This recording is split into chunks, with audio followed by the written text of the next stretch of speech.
Hi everyone and welcome to another video from It's Gaming. Well, finally we have some gameplay for Dragon Age the Veilguard.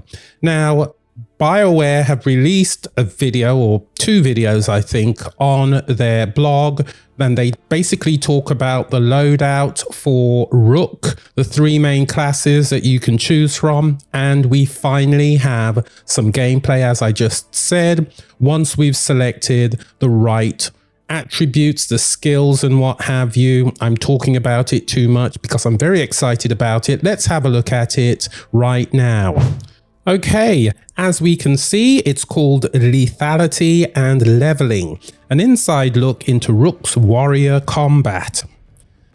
And of course you can read this for yourselves, but I am so excited about it. Since our summer reveal in June, we've been reading all the great excitement for the game and listening closely to what you'd like to see next. Our reveal trailer showed off the prologue and very beginning of the game, and now we want to shift our focus to higher level combat. Brilliant.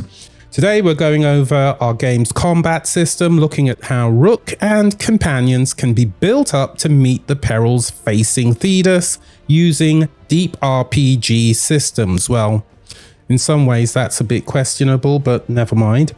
This starts with choosing a desired class, as there are three main classes to select when creating Rook, and this is important. We've got the warrior, we've got the rogue, or we've got the mage. I think I'm probably going to go with the warrior. I do like a sword and shield. So the purpose of the blog here is to essentially give us some gameplay, seeing how we can select some of those different options as we prepare for battle. So I'll play the video and I'll make some commentary as it's playing. Okay, we've got a typical loadout for the warrior here. We've got driving kick, really looking forward to that, grappling spear, and we've got some other skills, as we can see, that are typical of a warden warrior. In addition to all of this, we've got some runes that we can use to help buff some skills. I can see that there are a couple of them that deal with frozen damage as well as fire damage. Again, typical sort of thing that we would expect to see in a typical RPG. I have to say the character animation looks quite good as well. Now, I've spoken about the skill tree before in a previous video. It's great to see the level of detail that they've put in. So I can see, for example, you've got the champion specialization there, lots of information about that. Heavy armor mastery. Of course, you're going to have to build up your armor as you go through the game. No question about that. Based on points that you earn as you go through various challenges and battles. So it's all really looking very good in terms of how they've planned and set this thing out. When it comes to armor, we've got the options there. It's also a good thing that you can switch off the helmet if you want to. You've got the shield there. You can do some Captain America style throwing with it. It'll be great to see that in the gameplay. Again, depending on the type of weapon you've got, it will be able to apply a certain amount of damage, certain type of damage, i.e. fire damage, and you've got some rings. Again, typical stuff that you'd expect to have in place to help buff your character as they go into combat. So it's all looking pretty good so far, and I'm truly happy that it's even laid out this way. It looks really good. It'll be interesting to see what this actually looks like from an actual gameplay scenario, so we'll see how it all pans out, so to speak. So once you've selected your companion, you're ready to do battle, and that's essentially what we'll be talking about next. So you all saw that for yourselves. Brilliant loadout for our character, a warrior. I've come back to the Dragon Age the Veilguard blog. You can see they've provided a bit more information, much more detailed information in terms of what's going on. So For example, this first paragraph here I think is pretty useful. By choosing warrior, the fighting style revolves around close combat and defense. Skills, traits, runes, and abilities are customizable to best suit that type of play style. The loadout will have slots for abilities accessed from the ability wheel, which I think we saw. Picking which abilities from the many in the arsenal to bring into battle is a strategic choice made for each encounter. And they can be swapped out anytime except during combat. I was just about to say what would happen if you're in the middle of combat, but I suppose that makes sense. For some added depth, there are up to 3 equipable runes. Equipable. Runes provide a variety of control, utility, or additional damage to synergize with your build while in combat. All 3 runes can be cycled through and activated. So this is definitely something you can do as you are fighting. So I won't go through all of it because for one thing it's long, and I'm sure you can go to the blog and get the details for yourselves, but you can clearly see from that video and what they've provided here, they are going into a lot of detail. They've certainly spent the time making sure that they get this right. It's interesting to note though, even though in the video we only saw it for the warrior, we've got some specializations for the 3 different classes. So for the warrior rook specialization, we've got Reaper, Slayer, and Champion. Be the shield to shrug off damage while summoning righteous fire down on enemies. I really like the sound of that one. The Slayer. Leap into the fray, wield massive punishing weapons while rushing enemies to deal devastating blows, and Reaper, become Knight's Blade, steal life and risk death to gain incredible unnatural abilities. I mean, it goes on for the rogue and the mage. A lot of people are very interested in the mage actually. Deathcaller, embrace the dark, drain life from enemies and cast spells that writhe with the essence of death itself. Wow. Evoker, call the void, freeze enemies in their tracks, then summon the deepest cold to tear them apart. My goodness. And finally, Spellblade, be the storm, channel potent spells for close quarters combat infused with lightning's wrath. Anyway, it doesn't really matter which one you choose. I'm sure you want to see what the actual combat looks like. So let's take a look at the next video. So we've got a bit of backstory for this, but at the same time, we're looking at the very basics of combat in the game. So I think I'll be stopping this at various points. Now, okay. We have a dragon. So I can see, I've paused it here. I can clearly see who my companions are. I can clearly see some of the skills that I've got equipped here. Let's go on. Very interesting dragon. Now, it looks like we've got some darkspawn over there. So how are we going to deal with them? So this clearly is my ability wheel. Again, I can see what my companions are capable of doing. I can see what I'm capable of doing. First, learn the enemy types to strategically exploit their weaknesses. Darkspawn are vulnerable to fire, so I want to try and put as much fire damage on these guys as I can. You will also see that they are resistant to necrosis. So whatever you do, don't use that. And you can clearly see it there. Okay, let's go on. So what are we going to use in this video? Enemies have a multitude of damage, vulnerabilities, and resistances. Yes, we're going to try and exploit them. We've targeted. So presumably we are now going to attack. And boom, right in there. I mean, the interesting thing about this, again, I'm going to pause this. There's a lot of similarity, I think, between this and how Dragon's Dogma 2 played. Of course, you don't have the pausing in Dragon's Dogma 2. I completely appreciate that. But as an RPG player, it's good to see that even though this is an action RPG, you've still got the ability to pause and strategize. Very, very important. Let's go on. So they're strategizing. They're trying to decide what they're going to do. They've done something with the shield there. Yeah, shield is being made use of. You took a hit there. Oh, fire damage. There you go. Can't go wrong with a bit of fire damage. Blocking again, targeting, more fire damage. Blocking. Let's see how we deal with this individual. And they've kicked them. That is such a wonderful animation to see. A good kick right off a cliff. And we've got shield throw a la Captain America.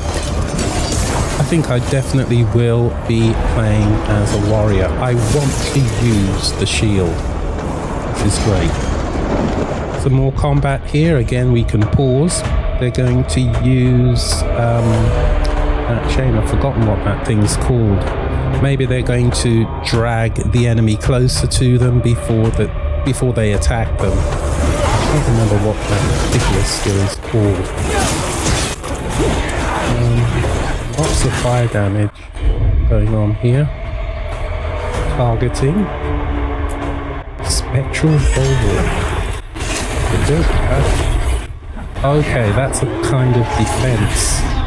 You know you're going to be attacked by a lot of people all at once. More fire damage being inflicted. Dodging, throwing shield. Ooh, staggered. Well done. So you saw there for yourselves the actual combat gameplay. And again, I'm back on the BioWare website and we can see they've talked about it in terms of the different types of attacks. We could go into a lot more detail here if we wanted to. Again, this is something that you can read through when you go to the blog for yourselves. I'll just point out a couple of interesting parts for me. The heavy attack in particular.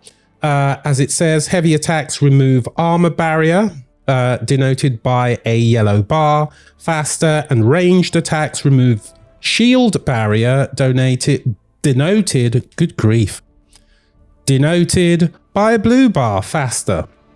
There is also the stagger meter, which we saw. That was great. Stagger creates opportunities for bonus damage and special takedowns. The ability wheel pauses the fight for more precise control over Rook's own abilities and those of their companions. Incredibly important as a player of RPGs, I think. It goes on, and where those tactical RPG elements come into play, players can use the ability wheel to assign companions to attack specific enemies, as one would expect, individually or together. Abilities can also be bound to shortcut keys to keep the action flow going instead of always bringing up the ability wheel. Vulnerabilities and resistances of enemies can also be seen while targeting enemies in the ability wheel. For example, Darkspawn are weak to fire damage. I am always going to remember that. So yes, so far everything is looking pretty much the way that we expected, and I'm encouraged by the quality of the gameplay that I'm seeing so far. Let's go on. So this video, as you can see, is called Buffs, Debuffs, and Crowd Control. And I imagine, guess what? It's going to talk about those things. It's going to talk about spacing, targeting, and so on. So let's have a look. Right, okay. Champion branch, which favors a defensive style of fighting, so a lot of shield work. I can see there's a potential for some area damage there, but they're targeting again. Rook and their companions can also deploy different tools such as area of effect attacks, which I always love. Additionally, activate companion buffs and debuffs to apply status effects. Let's see what all of that means. Now I can see, yep, there you go. Get out of that range, get down and deal some fire damage. This looks like it's quite intense, actually. Quite intense, which I'm all for. Really am. Get out of the way of that area damage there. See that there's a boss up there trying to create havoc, but Rook's not having any of it. That's some health charging up there, and now you need to take out that boss, but you've got some other targets. So yes, Rook is getting attacked. I'll just bring this back for a moment because that was helpful in explaining what was actually going on. Let's just see if we can play that again. Taking out the boss there. I think I might have to bring it back a little bit more. Let's just bring it back a bit. I think it's about here. There it is. That thing about crowd control. Rook is getting attacked on all sides, so you command Lucianus to use Abominate to knock enemies down. Simple way to get back in control of the situation. And again, a lot of shield damage, which is brilliant. The enemies are coming thick and fast. Fighting at a distance, use abilities like Darwin's Death from above to deal damage from afar. Let's see how this works. Okay. I like that. I can do it again. Grappling Spear. That's the name of that tool that I was trying so hard to remember but couldn't. Let's see how this works. There you go. That's what you need. Well, you can kick them into that, whatever it is. This is all great. This is absolutely fantastic. Part 4 is called Primers, Detonators, and Ultimates. As it says, many abilities include some type of coordinating effect and serve as either a primer or a detonator that can result in devastating combo attacks when properly executed with the companions. These ability combos can be set up in the ability wheel. This will be interesting to see. Again, just scanning through this very quickly.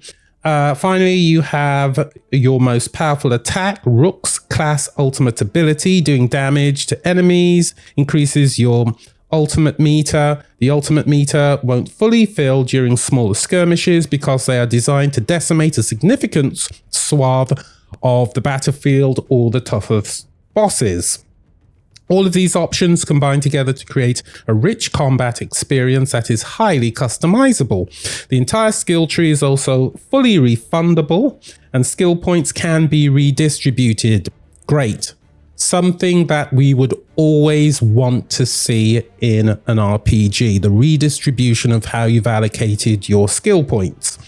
We encourage you to try out multiple builds, use different abilities for each mission, and change up the companions you bring into battle. So, why don't we see what this actually looks like? I think I'll actually just play this in the window here so that we can just start talking about it. So, I've already mentioned all of this. So what does it actually look like now? So Rook can create incredibly damaging combo detonations with the help of their companions. So presumably that's what's about to take place. So they're doing something with one companion there to target that boss, I think. At least that's what it looks like. Yeah, they're definitely setting something up. How'd that come? There you go. There you go. Lucianus can use Eviscerate to detonate the combo and strike the whole group. I'll definitely be putting that to use.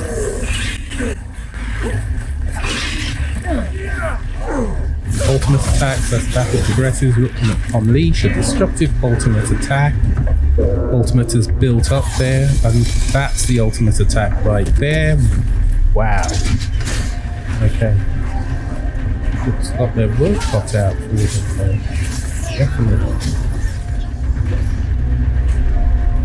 Trying to get rid of this boss. Grappling spear. No. Okay, I think it's another combined attack. They're just targeting. Try and get Lucanus to do something. There we go. Yeah, this is awesome. It's truly awesome.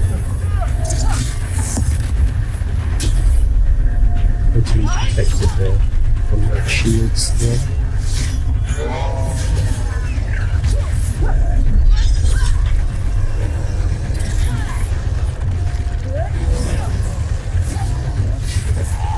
I will say it is definitely taking a while to take down these characters, but you'd expect that.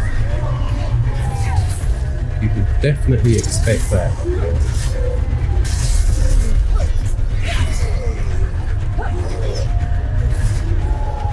And I'm happy with the fact that you've got this action element to the actual combat itself. So we're applying some more combos again. There you go. There's one. I think they ended up stunning that particular dark spawn.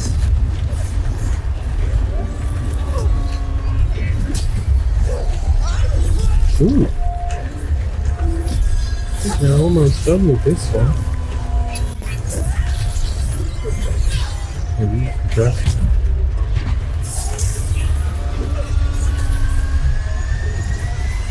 Yep, they've taken him out. Absolutely great so far.